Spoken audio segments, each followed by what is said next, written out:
ہوں محبوب رحمت تنولی اور آپ دیکھ رہے ہیں زمینی حقائق۔ آج نئی حکومت نے پاکستان میں وزیر اعظم شہباز شریف کی کابینہ نے حلف اٹھا لیا ہے۔ 37 رکنی کابینہ بنائی گئی ہے جس میں 31 وزیر ہیں، 3 وزرائے مملکت ہیں، 3 مشیر ہیں۔ آج وزیر خارجہ کا فیصلہ نہیں ہو سکا۔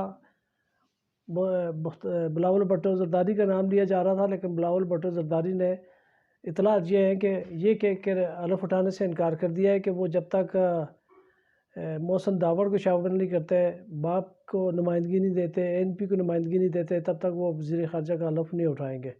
لیکن اندرون خانہ یہ مسائل پیدا ہو گئے ہیں ان کے کہ پیپلز پارٹی نے بہت مطالبات رکھتی ہیں شہباز شریف کے سامنے۔ ان سے گورنر پنجاب کو عہدہ مانگا جا رہا ہے، ان سے چیئرمین سینٹ کا کہا جا رہا ہے، ان سے یہ بھی کہا گیا کہ صدر پیپلز پارٹی کو ہونا چاہیے۔ ظاہر وہ آصف زرداری کو صدر لانا چاہتے ہیں، تو جس پر شہباز شریف نے تو بالکل انکار کر دیا، ہاتھ کھڑے کر دیے کہ مجھ سے تو یہ نہیں ہو سکتا۔ تو بڑے میاں صاحب سے بات کریں۔ اب بڑے میاں صاحب سے بات کرنے کے لیے بلاول بھٹو جا رہے ہیں، لندن جا رہے ہیں، میاں نواز شریف صاحب سے وہاں بات ہوگی۔ یہ جو حالیہ خبروں میں آیا ہے کہ افغانستان کے علاقے میں TTP پہ جو ڈرون حملہ کیا گیا ہے پاکستان کی طرف سے کچھ وہاں شدت پسندوں پہ، تو اس کے بعد محسن داوڑ اور علی وزیر کی طرف سے ریئیکشن آیا تھا اور اس کو بہت سے پاکستانیوں نے ناپسند کیا تھا۔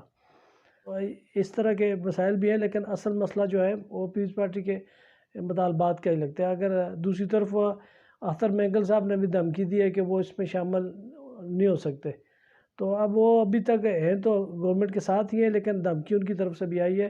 اب ایک اور پیش رفت جو سامنے آئی ہے وہ عمران خان کا جلسہ ہونے جا رہا ہے جو مینار پاکستان پہ جمعرات کو جلسہ ہونا ہے عمران خان کا۔ اس کے لیے عمران خان نے ویڈیو پیغام جاری کیا ہے، اس پہ سوشل میڈیا پہ کہا گیا ہے کہ سوشل میڈیا پہ وہ لائیو ہوں گے، قوم سے خطاب کریں گے۔ اس جلسے کی وجہ سے حکومت کے لیے خاصے مسائل پیدا ہو گئے ہیں ان کی، بلکہ یوں کہہ لیجئے کہ ان کی نیندیں حرام ہو گئی ہیں۔ ایک خبریں یہ بھی چل رہی ہیں کہ لاہور میں انٹرنیٹ بھی ڈسکنیکٹ کرنے کی تیاریاں کی جا رہی ہیں تاکہ لوگ اسے نہ دے سکیں۔ ظاہر ہے میڈیا پہ تو اب ان کا کنٹرول ہے، اب گورنمنٹ آ گئی، اب کابینہ بھی بن چکی ہے، میڈیا کو تو اپنی مرضی سے وہ چلا سکتے ہیں، لیکن سوشل میڈیا کو بھی روکا جا رہا ہے۔ ایک اور جو پیش رفت آپ کو نظر آئے گی وہ جب سے یہ موجودہ حکومت بنی ہے امریکہ کی طرف سے پیغام رسانیاں شروع ہو گئی ہیں۔ وہ پاکستان کے ساتھ اچھے تعلقات کی بار بار بات کرنے لگے ہیں۔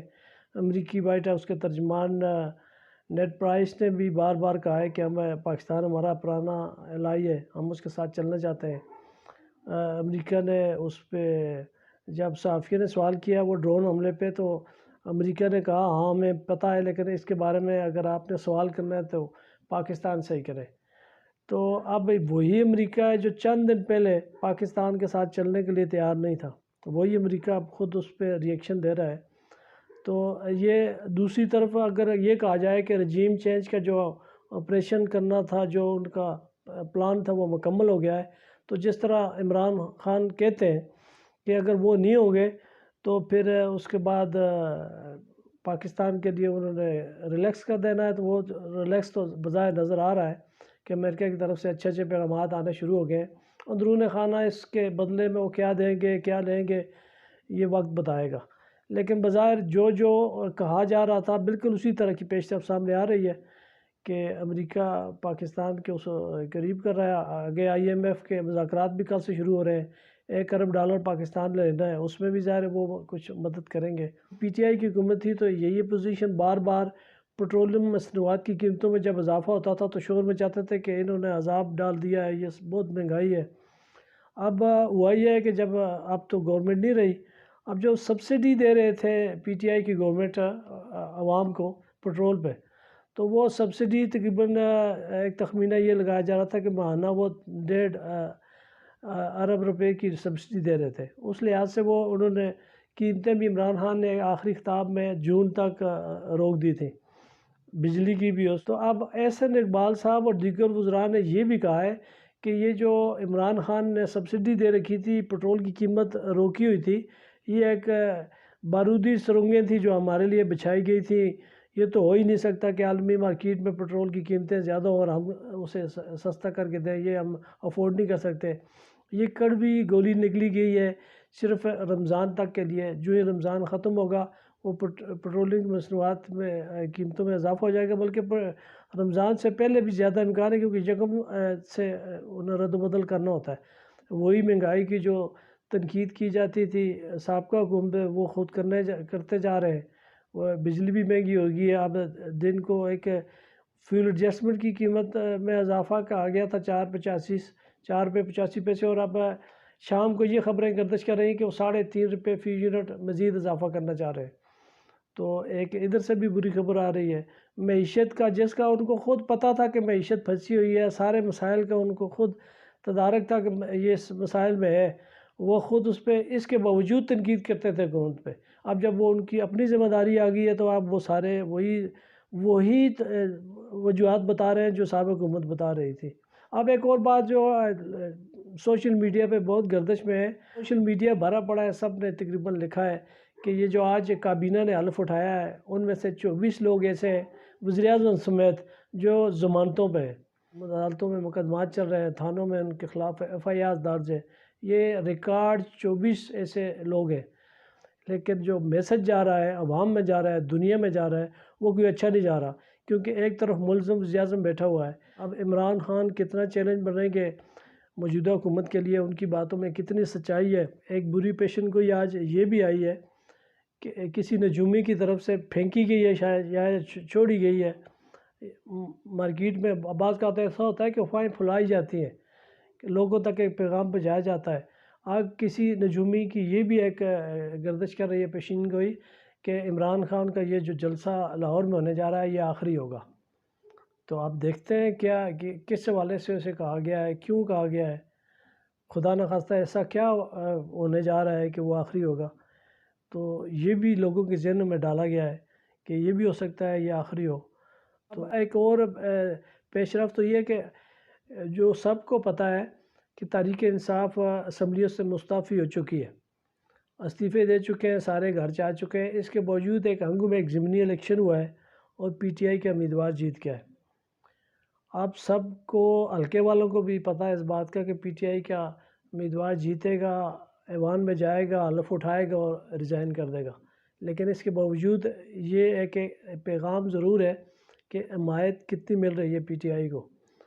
تو اب مقبولیت تو آئندہ کبھی الیکشن ہوں گے، کیونکہ الیکشن کو JUI کے امیر مولانا فضل الرحمان نے بھی فوری الیکشن کا مطالبہ کر دیا ہے.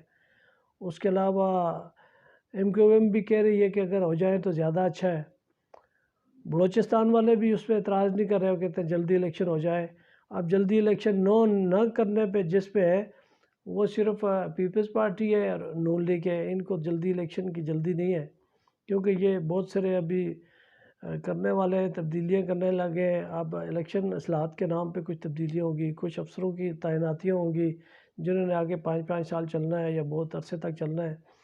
تو یہ سارا سیٹ اپ بنا کے اب انہوں نے آگے جانا ہے، اس لیے ان کو جلدی نہیں ہے. پنجاب میں ایک آئینی بحران سا بن گیا ہے. پنجاب میں ہوا یہ تھا کہ پہلے اسپیکر پرویز الہی نے جو احکامات جاری کیے تھے، ڈپٹی اسپیکر دوست محمد مزاری نے وہ نہیں مانے تھے، اجلاس بلا لیا تھا. بعد میں سیکرٹری اسمبلی نے ان کے اختیارات ختم کر دیے تھے. اس کو پھر دوبارہ کورٹ نے الیکشن کروانے کا کہا. الیکشن کیا ہوا ہے، پھر یک طرفہ لڑائی مار کٹائی ہوئی. ایک طرف سے PTI مسلم لیگ کاف علیحدہ ہو گئے. ڈپٹی اسپیکر نے وہاں الیکشن کروا دیا یک طرفہ سا، 197 ووٹ لے کے حمزہ شہباز وزیر اعلیٰ بن گئے. اور اب اس کے بعد پھر یہ ہوا کہ انہوں نے جو ڈپٹی اسپیکر نے جو اختیارات استعمال کیے، اسمبلی سیکریٹریٹ کہہ رہا ہے کہ یہ غیر آئینی ہے، یہ نہیں کر سکتے. اس میں جب سیکریٹری اسمبلی بھی شامل ہے، دیگر کچھ افسر تھے، اس کا پھر انہوں نے سد باب کیا کہ ان افسروں کے ہٹا دیا ان عہدوں سے، لیکن کورٹ نے پھر بحال کر دیا ان کو. اب اس کے بعد ایک نئی پیش رفت ہوئی. اب یہ پیش رفت ہوئی ہے کہ اب سوال اٹھایا جا رہا ہے، ایک دم سے ایڈوکیٹ جنرل نے بھی اس پہ کہہ دیا ہے کہ انہوں نے رائے دے دی ہے، قانونی رائے دے دی ہے کہ عثمان بزدار کا جو استعفیٰ تھا بطور وزیر اعلیٰ وہ غلط طریقے سے دیا گیا تھا. وہ گورنر کو دینا چاہیے تھا، وزیر اعظم کو دے دیا گیا ہے. اس پہ تو خود مسلم لیگ نون کے رانا ثناء اللہ صاحب اور باقی رہنما مطالبہ کرتے رہے ہیں کہ یہ غلط ہو گیا ہے، غیر آئینی، ہم اسے نہیں مانتے. یہ استعفیٰ جانا چاہیے تھا گورنر کے پاس، وزیر اعظم کو دیا گیا ہے، یہ آئینی نہیں ہے۔ تو اب وہ پھر ایک نیا صورتحال پیدا ہو گئی ہے۔ اگر وہ غیر آئینی تھا تو ظاہر ہے اس کے بعد پھر اس کا آئینی یہی ہوگا کہ وزیر اعلیٰ عثمان بزدار بحال سمجھے جائیں گے۔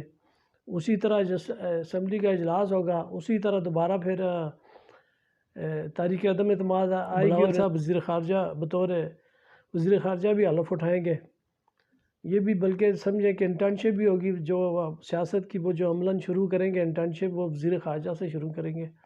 ان کے ساتھ وزیر مملکت ہینا ربانی کھر کو رکھا گیا ہے۔ ہینا ربانی کھر پہلے بھی چونکہ یہ اس پورٹ فولیو میں کام کر چکی ہیں تو ان کو کچھ ساتھ ساتھ لے کے چلیں گی وہ بھی۔ غیر یقینی کی صورتحال ابھی تک ختم نہیں ہو پا رہی، حکومت بننے کے باوجود وہی مسائل ابھی تک عوام کو کوئی ریلیف نہیں مل رہا، نہ مہنگائی کم ہو رہی ہے، مسائل ہی مسائل ہیں۔ تو حکومت اب ان مسائل سے کیسے نکلتی ہے، یہ اپنے 1 سال یا 1.5 سال پورا کر پاتے ہیں یا نہیں کرتے، یہ 6 مہینے بعد نکلتے ہیں، یہ الیکشن اصلاحات کر کے ختم کرتے ہیں۔ صدر کو اب علادہ ہے کہ ان کے لیے صدر کے ساتھ بھی مسائل پیدا ہو گئے ہیں، کیونکہ صدر صاحب نے کابینہ کا حلف لینے سے انکار کر دیا تھا۔